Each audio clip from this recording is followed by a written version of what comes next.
بگو بگو کے نرم کرتا اور پھر محبت سے لقمہ بنا کر اپنی بوڑھی ماں کے منہ میں رکھتا۔ حضرت موسیٰ علیہ السلام اس کا یہ سارا عمل دیکھتے رہے، پھر اس نے ٹانگیں دبائی، خدمت کی۔ جب اٹھ کے جانے لگا تو اس کی بوڑھی ماں نے آسمان کی طرف دیکھا اور اس کے بوڑھے لب ہلے۔ بڑھاپے کی وجہ سے آواز زیادہ نہ پیدا ہو سکی تو حضرت موسیٰ علیہ السلام نے پوچھ لیا کہ تیری ماں کیا کہہ رہی ہے؟ تو اس نے کہا حضرت میری ماں بڑی سادہ ہے، جب شام رات آ کر یوں اس کی خدمت کرتا ہوں تو یہ آسمان کی طرف منہ کر کے کہتی ہے کہ اللہ تجھے جنت میں موسیٰ کا ساتھ عطا کرے، اور میں کہتا ہوں ماں تو بڑی سادہ ہے، کہاں کوہ طور پہ بیٹھ کے ڈائریکٹ رب سے باتیں کرنے والے پیغمبر حضرت موسیٰ علیہ السلام، اور ماں کہاں میرے جیسا عام سا قصاب، ماں یہ تو کوئی جوڑ ہی نہیں بنتا۔ لیکن حضرت میری ماں بڑی سادہ ہے، یہ روزانہ ہنس کے مجھے یہی دعا دیتی ہے، تو میں بھی اس کا دل رکھنے کے لیے آمین کہہ دیتا ہوں، ورنہ حضرت میں بھی جانتا ہوں کہاں موسیٰ علیہ السلام اور کہاں میرے جیسا عام سا قصاب۔ تو حضرت موسیٰ علیہ السلام مسکرا پڑے، کہا تجھے مبارک ہو، عرش کے رحمان نے تیری بوڑھی ماں کے لب قبول کر لیے ہیں، اور تو ہی جنتوں میں موسیٰ علیہ السلام کے ساتھ کھڑا کیا جائے گا۔ یار ماں راضی ہونا، رب یہ نہیں دیکھتا پتر قصاب ہے یا پتر وقت کا غوث ہے، پھر رب اس کو جنتوں میں موسیٰ علیہ السلام کا بھی ساتھ عطا کر دیتا ہے۔ ماں باپ کی خدمت اتنا بڑا وظیفہ ہے، لیکن آج دکھ اور المیہ کی بات یہ ہے کہ جس معاشرے میں ہم بس رہے ہیں یہاں تو حالت یہاں تک پہنچ گئی ہے، اب تو بوڑھے ماں باپ کو لوگ یتیم خانوں میں چھوڑ آتے ہیں۔ یہ دن بھی اب ہم نے دیکھنے تھے، کوئی نالائق بیٹا تھا نا، وہ جا کے ماں کو یتیم خانے میں چھوڑ آیا اور ساتھ میں لکھ کر دے دیا کہ ماں جب مرنے لگے تو مجھے فون کرنا، میں نے تدفین آبائی گاؤں میں کرنی۔ وہ کسی نے سوشل میڈیا پہ ایک جملہ شیئر کیا تھا، اس نے کہا جب ہم چھوٹے تھے تو ہم لڑا کرتے تھے، تو ایک کہتا تھا ماں میری ہے تو دوسرا کہتا تھا نہیں نہیں ماں تو میری ہے۔ کہا چلو ماں سے پوچھ لیتے ہیں کہ ماں تو کس کی ہے؟ تو کہا جب ماں سے پوچھا تو ماں نے بھی مسکرا کے ٹال دیا، شاید کہ ماں بھی آنے والا وقت دیکھ رہی تھی کہ آج تو سارے کہتے ہیں ماں میری ہے، پتہ تو اس وقت لگے گا جب کل جائیداد کا بٹوارا ہوگا، پھر آگے بڑھ کر کون کہتا ہے کہ ماں میری ہے۔ جب ہم چھوٹے تھے تو ہم کہتے تھے ماں میری ہے تو دوسرا کہتا تھا نہیں ماں میری ہے۔ جب ہم بڑے ہوئے، ہمارے اپنے اپنے گھر بن گئے، آج پھر ایک لڑائی ہے، ایک کہتا ہے ماں تیری ہے تو دوسرا کہتا ہے نہیں نہیں ماں تو تیری ہے۔ دوسرا کہتا ہے کہ مجھے پتہ ہے پچھلا مہینہ میں نے کیسے گزارا ہے، ماں کی کھانسی کی وجہ سے میرے بچوں کی نیند ڈسٹرب رہتی ہے، تم بھی 4 بیٹے ہو، اب ایک ایک مہینہ تم رکھو نا، 4 ماہ کے بعد دوبارہ میٹنگ بٹھائیں گے کہ اب ماں کو کس نے سنبھالنا ہے۔ صاحب جب گھر میں ماں باپ اتنا بوجھ بن جائیں تو پھر رحمت کے فرشتے نہیں اترا کرتے ہیں، ہاں پھر رحمتوں کا می نہیں برسا کرتا ہے۔ خیر وہ نالائق بیٹا جا کے ماں کو یتیم خانے میں چھوڑ آیا اور ساتھ میں لکھ کر دے دیا کہ ماں جب مرنے لگے تو مجھے بتانا، تدفین میں نے آبائی گاؤں میں کرنی۔ ماں سسک سسک کر زندگی کی سانسیں پوری کرتی رہی، جب بھی کوئی انتظامیہ کا لڑکا نظر آتا تو پاگلوں کی طرح اس کے پیچھے بھاگتی اور کہتی ایک مرتبہ میرا لال مجھے ملا دو۔ خیر وہ بے بس تھے، وہ کیا کر سکتے تھے۔ جب اس کا وقت آخر قریب آیا تو انتظامیہ والوں نے فون کیا کہ تیری ماں مرنے کے قریب ہے، تو اگر ملاقات کرنا چاہے تو آ سکتا ہے۔ تو خیر وہ آیا تو اس نے آ کر پوچھا ماں تیری کوئی خواہش ہو جسے میں پورا کر سکوں؟ تو ماں کہنے لگی بیٹا یہ یتیم خانہ جہاں تو نے مجھے جمع کروایا ہے، یہاں کے کچھ پنکھے خراب ہیں، اگر تیرے پاس پیسوں میں گنجائش ہو تو یہاں کے پنکھے تبدیل کروا دے۔ تو ماں کو کہنے لگا کہ ماں اب اگر میں تبدیل کروا بھی دوں تو تجھے کیا فائدہ؟ تو سنیے ماں کا پیار کیا ہوتا ہے۔ وہ کہنے لگی بیٹا مجھے پنکھے اپنے لیے نہیں چاہیے، میں تو ڈرتی ہوں کل کو جب تو بوڑھا ہوگا تیری اولاد تجھے یہاں نہ چھوڑ جائے، اور مجھے قبر میں بھی نیند نہیں آئے گی کہ میرے لال کو گرمی لگتی ہوگی۔ کوئی بوڑھا باپ تھا نا تو وہ موبائل اٹھا کر موبائل والے کے پاس چلا گیا اور کہنے لگا بیٹا یہ موبائل ٹھیک کر دو۔ نوجوان نے دیکھا تو کہا بابا جی موبائل بالکل ٹھیک ہے۔ کہا نہیں بیٹا یہ دھیان سے دیکھو یہ مجھے خراب لگتا ہے۔ جب دوسری مرتبہ دیکھا تو کہا بابا جی موبائل بالکل ٹھیک ہے۔ جب دوسری مرتبہ بوڑھے کے ہاتھ میں پکڑایا تو اس کی آنکھوں میں موٹے موٹے آنسو اتر آئے اور وہ کہنے لگا بیٹا اگر یہ موبائل ٹھیک ہے تو اس کے اوپر میرے لال کی کال کیوں نہیں آتی ہے؟ میں سارا دن لے کر بیٹھا رہتا ہوں، ابھی میرا پتر کال کرے گا، ابھی میرا بیٹا کال کرے گا، لیکن اس کے اوپر کال نہیں آتی ہے۔ مانگنا بری بات ہے، مانگنا نہیں چاہیے، لیکن جب بڑے شہر میں رات 1 بجے کے قریب سگنل پر بریک لگتی ہے تو ٹھٹھرتی ہوئی سردی کی راتوں میں ایک بوڑھا باپ جھکی ہوئی کمر کے ساتھ شیشے کے پاس یوں اپنا ہاتھ پھیلاتا ہے، ایک مرتبہ تو دل میں خیال آتا ہے کہ یار اس نے بھی تو زندگی کسی کے لیے گزاری ہوگی، یہ 16 گھنٹے کام کرتا تھا۔ تو لوگ کہتے تھے تو پاگل ہو گیا، تو اتنی محنت کرتا، کچھ آرام کیا کر۔ تو یہ بڑے فخر سے کہتا تھا میرے 5 پتر ہیں، جب وہ بڑے ہوں گے نا میرے 5 بینک کھلیں گے، میرے 5 اکاؤنٹ کھلیں گے۔ لیکن اس کو نہیں پتا تھا یہ بینک کسی اور کے کھلیں گے، یہ اکاؤنٹ کسی اور کے نام کے ہوں گے۔ تجھے بڑھاپے میں بھی چوک پہ بیٹھ کے بھیک مانگ کے پیٹ کی بھوک مٹانی پڑے گی۔ گھر میں 4 بیٹے بیٹھے ہوں، کسی بات پر مشورہ ہو رہا ہو، ہر کوئی اپنے دل کی رائے دلائل کے ساتھ پیش کرتا ہے، باہر سے آنے والی بہو بھی اپنی رائے کو پیش کرتی ہے دلائل کے ساتھ، لیکن ایک 60 سال کا بوڑھا باپ وہ چھپ کر کے کیوں بیٹھا رہتا ہے؟ یار وہ گھر کا سربراہ تھا، اس نے محنت مزدوری کر کے یہ پورا جہان آباد کیا تھا، لیکن آج وہ اپنے گھر کے اندر اجنبی کی زندگی گزار رہا ہے، اور گھر کے اندر مشکل سے ایک 4 پائی کی اس کی جگہ بچی ہے، اور اس کے لیے بھی دعا ہو رہی ہے کب یہ 4 پائی فارغ ہو تو ہم جو ہے وہ کام ختم کریں اور بوڑھے کی بیماریوں سے ہماری جان چھوٹ جائے۔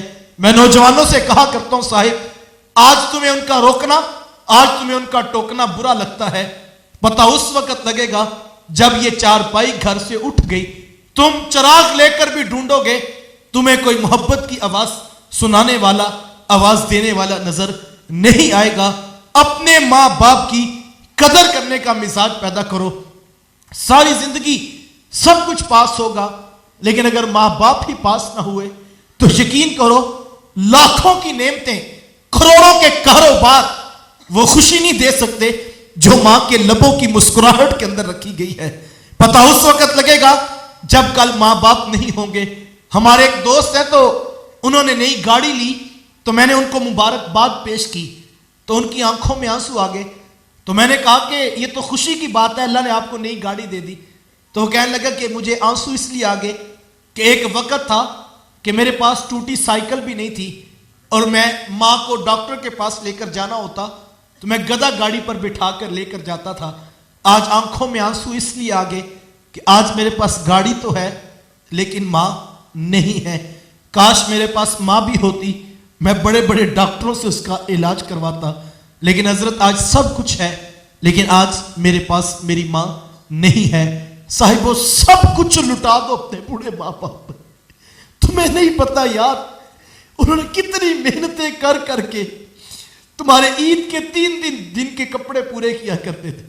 جیسے رمضان کا آخری اچھلا شروع ہوتا تھا، ماں کا دل دھڑکتا تھا کہ میرے بیٹے کے تن پر اگر عید والے دن نئے کپڑے نہ ہوئے تو میرا بیٹا کیسے باہر جا کے کھیلے گا۔